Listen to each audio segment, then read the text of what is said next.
How to turn on filtered requests message on your TikTok account. Hello guys, today we'll show you how to turn on this option. Just watch this video until the end and make sure that you like and subscribe in this channel. So let's start. First, you will just go to your TikTok, then open it.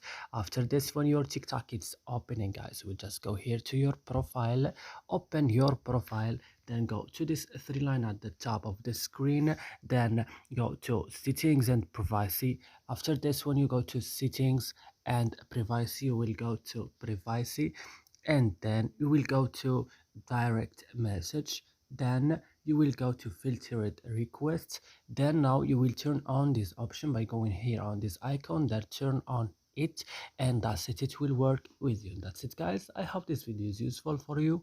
Don't forget to like and subscribe in our channel. So see you next.